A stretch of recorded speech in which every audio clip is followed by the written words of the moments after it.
اور انہوں نے کہا کہ بھئی اللہ تعالیٰ نے ہمارے امیر المومنین کو یہ بات سجھائی ہے، وہ چاہتے ہیں کہ اپنے بعد اپنے بیٹے کو خلیفہ نامزد کر دیں۔ تو بخاری کے الفاظ ہیں، وہاں پہ عبد الرحمن بن ابی بکر، حضرت بکر صدیق کے بیٹے کھڑے ہوئے اور انہوں نے کچھ کہہ دیا۔ وہ کیا کہا وہ ہم آپ کو بعد میں بتاتے ہیں۔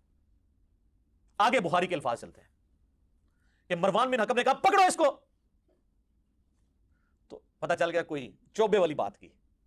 تو حضرت عبد الرحمن بن ابی بکر جو فوراً سے حجرہ عائشہ میں داخل ہو گئے اپنی بہن کے پاس۔ اس کا غصہ نہیں ٹھنڈا ہوا، مروان بن حکم نے باہر سے ہی کہا کہ ابو بکر کے بیٹے، وہ تیرے بارے میں قرآن میں آیت نازل ہوئی ہے، سورہ الاحقاف کی آیت نمبر 17، کہ یہ کہتا ہے کہ میرے ماں باپ مجھے کہتے ہیں کہ مرنے کے بعد زندہ کیا جائے گا، اللہ کے حضور پیش ہونا ہے، تو یہ تو اگلے لوگوں کی سٹوریاں ہیں، ابو بکر کے بیٹے تو ہی ہے، یہ تو ہی وہ کافر ہے جس کے بارے میں آیت نازل ہوئی۔ حضرت پھر عائشہ کا غصہ نہیں ٹھنڈا، انہوں نے کہا ہاں تیرے بارے میں نبی علیہ السلام نے فرمایا تھا جب تو اپنے باپ کی پشت میں تھا کہ حکم پر لعنت، اس کی اولاد پر لعنت، تو اسی حکم کا بیٹا ہے نا مروان بن حکم، تو اسی لعنت کا ٹکڑا ہے اپنے باپ کی، تم باپ بیٹا پہ تو رسول اللہ نے لعنت کی ہوئی ہے۔